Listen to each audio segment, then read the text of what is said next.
Très chers téléspectateurs d'Étoile TV, bonjour à tous et bienvenue dans cette émission spéciale. Vous savez, nous sommes en train de mieux préparer la fête du 8 mars. Et sur ce, nous, on s'intéresse aux différentes jeunes dames entrepreneurs pour vous dire à combien de fois la femme continue à se trouver une place au sein de la société africaine. Et nous sommes ce matin du côté d'un grand salon de beauté, comme vous le constatez. Et nous sommes avec Madame la PDG Guénabou Barry. Avec elle, nous allons parler de ses débuts. Vous nous rejoignez maintenant avec nous. Notre invité de parcours, Guénabou Barry, bonjour. Bonjour, vous allez bien? Ça va, comment ça se passe? Ça va, Dieu merci. Alors parlez-nous un peu de votre entreprise. Parlez-nous un peu de la genèse de votre entreprise. C'est une entreprise de beauté, voilà. On fait le maquillage et tout ce qui est activité féminine. J'ai commencé il n'y a pas très longtemps. Depuis qu'on a commencé le service, mais c'est quelque chose, j'avoue, qui n'est pas facile parce que moi, j'ai commencé au moment où je faisais mes études, donc c'est quelque chose qui était vraiment compliqué. L'entrepreneuriat et les études, c'est vraiment pas du tout facile en fait. Alors, comment est-ce que vous avez commencé tout cela? Qu'est-ce qui a envoyé cette envie de se créer cette entreprise? Voilà, déjà, ce que je fais aujourd'hui, c'est un rêve d'enfance, voilà. J'ai grandi avec ça. Depuis encore plus jeune, je maquillais à la maison. Et mes sœurs, j'ai commencé comme ça, toute petite, jusqu'à ce que j'ai eu mon bac. Et quand j'ai eu le bac, je ne voulais pas faire l'université, sérieusement.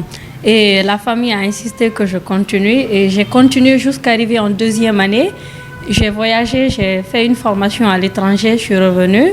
Et je tenais coûte que coûte à ouvrir le salon, avoir ma boîte à moi-même. Et donc, du coup, à la troisième année de l'université, j'ai pu ouvrir l'Institut de beauté. Mais c'était vraiment difficile, franchement. Alors, début difficile, comme vous le pouvez constater, tout n'est pas rose. Parfois, il faut aller du mal en pire pour pouvoir conquérir le plus important. Alors, est-ce que vous rencontrez parfois des difficultés parce que on sait quand la femme est la tête d'une entreprise, il y a des hommes qui viennent, peut-être que chacun vient avec ses ambitions. Comment ça se passe à ce sens? C'est pas facile, hein? Ça c'est vrai parce que... Les dessous, on veut savoir. Non. Les dessous. Vous savez, bon, étant jeune entrepreneur, ça c'est obligatoire. Les hommes vont toujours venir, mais c'est pas toutes ces personnes qui viennent qui veulent vraiment, qui te veulent réellement. Il y en a d'autres qui veulent juste, voilà, profiter. Jouer avec toi. Et moi, ça marche pas. Ce que femme veut, Dieu le veut, une véritable femme battante, très jeune, hein, comme vous le constatez, vous nous regardez sur Étoile TV. Merci de nous préférer pour vous accompagner. Alors, est-ce que vous avez un message aujourd'hui à lancer? Parce que quand vous prenez beaucoup de foyers, on a tendance à comprendre, il y a beaucoup de femmes qui sont mariées aujourd'hui, mais elles sont à la maison, elles attendent leur mari, même pour le petit-déj, il faut que le patron réagisse. Aujourd'hui, est-ce que vous avez un message à lancer à l'endroit de ces femmes pour qu'elles se réveillent comme vous l'avez fait autant? Voilà, aujourd'hui, les jeunes femmes doivent comprendre que ce n'est pas seulement le foyer qui est la réussite. Certes, c'est normal, mais aujourd'hui, le monde où nous sommes, il faudrait que nous, les jeunes femmes, surtout nous, les jeunes filles, qu'on se lève, qu'on se mette au travail. Parce qu'on ne peut pas s'attendre tout à un homme aujourd'hui. Et les hommes aussi, on sait déjà qu'aujourd'hui, il faut qu'ils voient réellement l'entourage, ce que la personne fait. Et la plupart, c'est en fonction de ça, d'ailleurs, aujourd'hui, que les hommes veulent épouser. Personne ne veut une femme paresseuse qui ne veut rien faire. Donc moi, j'appelle toutes les jeunes femmes qui sont au foyer, qui pensent réellement que c'est monsieur qui doit faire tout, à se lever et prendre leur destin en main, travailler. Alors, comment vous avez fait vos débuts? Parce que quand on se demande aujourd'hui, nous sommes dans l'un des meilleurs salons, il faut oser dire les choses telles qu'elles sont.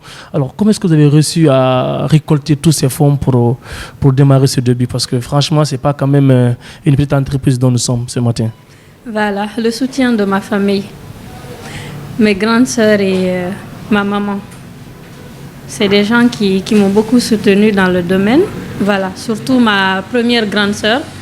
Elle a, je vais dire, celle qui a presque donné toute la force. Et c'est grâce à elles aujourd'hui que j'ai pu réaliser tout ceci et ma maman. Elles m'ont vraiment soutenue parce que déjà, ils ont vu que j'avais tellement à cœur cette activité. Depuis longtemps, je voulais même bafouer mes études, mais et ça n'a pas marché. Donc, ils ont dit qu'il fallait qu'on fasse ce que je veux. Alors, vous l'aurez compris, une fois n'est pas coutume, mais chaque coutume commence par une fois. L'habitude, une seconde nature, comme on l'aime à le rappeler, à cœur voyant, rien d'impossible. Il suffit juste que vous faites les premiers pas et je crois que le courage, l'abnégation va devoir vous accompagner. Demain, c'est une fête spéciale, hein, et une fête spéciale qui marque la fête pour toutes les femmes. Aujourd'hui, étant une femme qui continue à courir à ce qu'elle fait, une femme qui continue à se battre dans le sens du positivisme. C'est quoi les sentiments pour toi quand on célèbre la fête du 8 mars en tant que femme? Voilà, en tant que la fête des femmes, demain, 8 mars, moi je dirais d'abord c'est l'occasion pour les femmes de donner, de s'exprimer en fait, parce que souvent on a tendance que ce que la femme dit, ça c'est pas considéré en fait. Et donc la femme doit avoir sa voix et sa voix doit être vraiment respectée. À l'occasion de cette fête de la femme, il faudrait qu'on respecte déjà les femmes parce que la femme représente tout.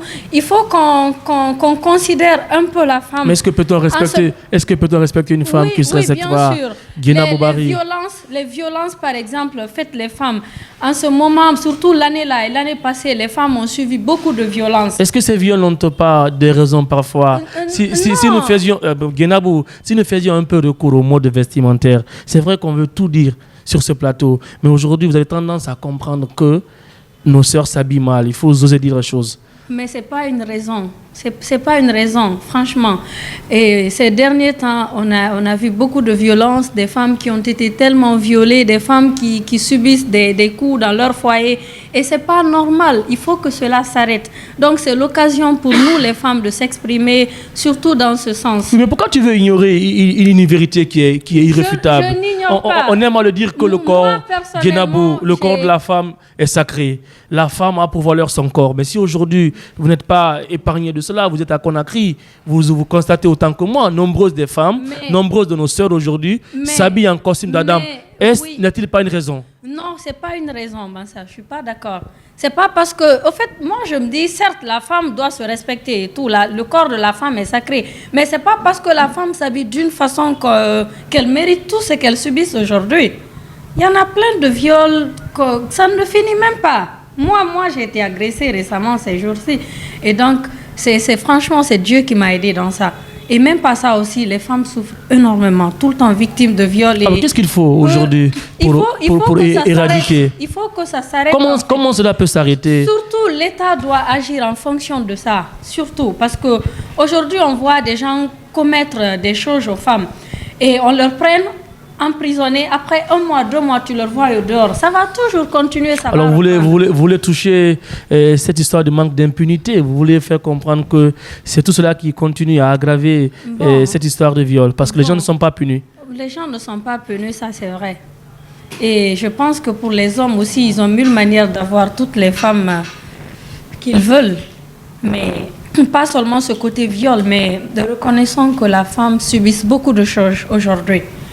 Tu vois?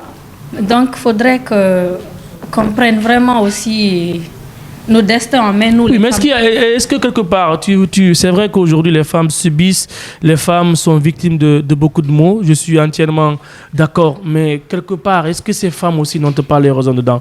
Parce que ce n'est pas parce qu'aujourd'hui tu es femme sur ce plateau que tu vas défendre la cause des femmes. Je ne défends pas la cause des femmes. On va dire les choses telles qu'elles sont. Mais la femme ne mérite pas cela. Oui, la femme ne mérite pas cela. Parce que c'est la femme qui donne la vie. Tu veux dire aujourd'hui... C'est les mamans. Tu veux dire aujourd'hui que... La femme mérite ce respect, Mansa. Oui, je suis d'accord. Mais est-ce que tu veux dire aujourd'hui que les femmes doivent se conduire comme elles le veulent?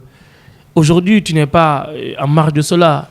Quand nous faisions recours au mode vestimentaire de nos sœurs, moi je pense qu'aujourd'hui c'est un conseil en tant que femme, en tant que jeune dame, que tu devais prôner à ces jeunes filles. C'est vrai. Ouais. Et quand on parle par exemple de corruption, il faudrait qu'il y ait un corrompu et un corrupteur. Quand on parle de viol, c'est vrai que ce n'est pas la raison fondamentale. Du moment où on voit même les bébés violés, ce n'est pas une raison fondamentale. Mais je pense que ça peut être l'une des raisons. Quand nous prenons un peu le recours par rapport au mode vestimentaire, je pense que tu dois donner un conseil voilà, par rapport à tout cela. Oui, bien sûr. Ça aussi, bon, j'allais dire cela, mais il faudrait d'abord qu'on défende la femme parce qu'il s'agit de la femme quand même. On va continuer à sensibiliser aussi ces jeunes femmes qui pensent aujourd'hui qu'il faut vraiment se mettre nues devant la toile, ou sortir, s'exposer, qu'il faut y avoir vraiment des hommes parce que... C'est ce que je vais entendre. Guéna Boubari, c'est ce que je vais entendre. C'est une raison irréfutable. Écoute, c'est pas tout ça. Donc moi je dis à ces filles, à ces jeunes femmes aujourd'hui qui aiment s'exposer, exposer leur corps et tout, il faudrait que ça aussi ça s'arrête parce que aucun homme ne va aussi accepter de prendre une telle femme, amener chez lui à la maison. Parce qu'avant tout, c'est la mère, c'est la future mère de ses enfants. Donc il faudrait aussi que ça s'arrête. Nous les jeunes filles, on doit faire beaucoup attention à tout ce que nous faisions sur les réseaux, la façon de nous habiller, tout ce que nous faisions. Ça c'est important. Ça évite aussi beaucoup de choses. Et on oublie que l'histoire finit par rattraper. Moi, j'aime à le dire qu'on agit de façon bien bon ou mauvais. L'histoire rattrapera tout un chacun. Et c'est pourquoi il faut agir avec beaucoup de bon sens, avec beaucoup de sagesse, mais aussi de maturité.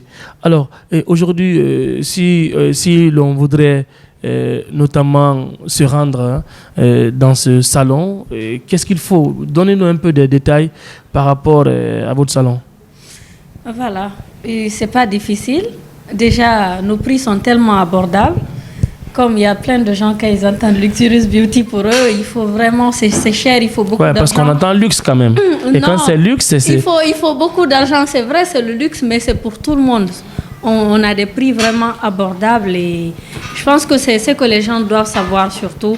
Et nous ici, nos clients sont toujours les reines. Alors ça se passe comment? Si par exemple, moi j'avais une sœur qui voulait se maquiller, ça se passe comment? Simple maquillage, pas lié à une cérémonie. Le simple maquillage, bon, on a nos menus ici quand elle sera prête. Non, mais pourquoi ne pas dire? Parce que les gens nous regardent au moins sur la télé. Pourquoi ne pas dire? Parce qu'aujourd'hui, les gens aiment souvent aller s'intéresser aux choses, mais après on se dit, avant d'aller, il faut connaître. Pour ne pas que je vienne qu'on m'offre un tarif qui ne peut pas aller avec moi. Mais peut-être que si tu préfères qu'on vienne pour avoir les dessous, il n'y a pas de souci. Il n'y a pas de souci. Bon, les prix du maquillage, ça varie de 50 000 à 200 000. C'est ça. Nous ne sommes pas chers. Selon la valeur des femmes. Abordable. La beauté coûte cher. On le fait bien aussi. On peut dire que la beauté coûte cher. Très cher même. Donc, il faut avoir gros dans les poches. Pas forcément, mais... La femme, d'abord, doit être tout le temps clean, quand même. C'est ça. Il faut être présentable. C'est ça. Voilà. Et il n'y a pas une vilaine femme, il n'y a pas une femme moche. Moi, je pense que c'est l'entretien. Alors, aux hommes, si vous nous regardez sur Étoile TV, la femme mérite d'être entretenue. Et vous savez, l'entretien, comme elle le rappelle, c'est Madame la PDG, l'entretien coûte cher. Il faudrait accompagner la femme à se rendre belle, à se rendre mignonne, parce que ça va de l'intérêt. Par exemple, si Madame PDG passe, voilà, ça fait plaisir. Plaisir. Maquillée par qui ce matin? Bon, ce matin-là, vu que je suis malade, j'ai été maquillée par mon assistante. C'est ça. Alors, vous l'aurez compris, chers téléspectateurs d'Étoile TV, nous sommes en train de vivre cette émission spéciale et nous sommes du côté de Matoto, bien entendu. C'est la localité qui nous reçoit pour vivre cette très belle émission. Alors, est-ce que vous avez un dernier mot à dire pour tout ce qui nous regarde sur Étoile TV? Voilà, je salue tout le monde et pour terminer, je remercie toutes mes clientes qui me suivent et merci pour la force et la confiance. Et merci, c'est vous ma force et voilà, gros bisous et continuez toujours à compter sur moi. Alors, qu'est-ce qu'il faut pour contacter, par exemple, sur la toile, si on voudrait bien entendu aller pour mieux voir? On a notre page Facebook, Luxurious Beauty, bien sûr. Et il y a aussi la deuxième page, Chic Guéna. Voilà, très facile. Chic Guéna. Chic Guéna, bien sûr. Alors, vous l'aurez compris, nous sommes pratiquement vers la ligne rouge de cette très belle émission. Alors aujourd'hui, avant de boucler la boucle, est-ce que aller loin avec ce rêve? Ou est-ce que se limiter dans le rêve? C'est quoi les ambitions futures? Parce qu'aujourd'hui, vous avez réussi à mettre un salon de beauté très bien aménagé. Est-ce que vous comptez vous arrêter là ou bien le rêve, c'est faire mieux que cela? On ne va jamais s'arrêter là. Jamais, jamais. Ça va continuer. Il y aura Luxurious Beauty partout dans l'Afrique. C'est ça. Ouais. Le rêve est de se répandre sur jamais. toute l'Afrique. Jamais, jamais. Ça serait partout, Inch'Allah. Alors, c'est quoi ta couleur préférée? Le noir? Le noir? Oui. Ton plat préféré? Je n'ai pas de plat de préférence. Mais en tout cas, si je ne bois pas de café par jour, café au lait, je ne suis pas tranquille. Tu aimes autant qui parmi les actrices? Les actrices? Les actrices, oui. Les artistes ou les actrices? Les actrices. Guinéens? Bien sûr. Ouf, non. Et les artistes, tu aimes qui? Manamba. Manamba. Je l'aime bien. Tu aimes laquelle de ses musiques? Récemment, je l'ai vu chez le manager de Djeli Kababintou. Ok, Lako. Voilà, Lako, exactement, Didier Lako. Elle a pris le micro, elle a vraiment chanté, elle a parlé de la femme. Oui, tu aimes laquelle des musiques?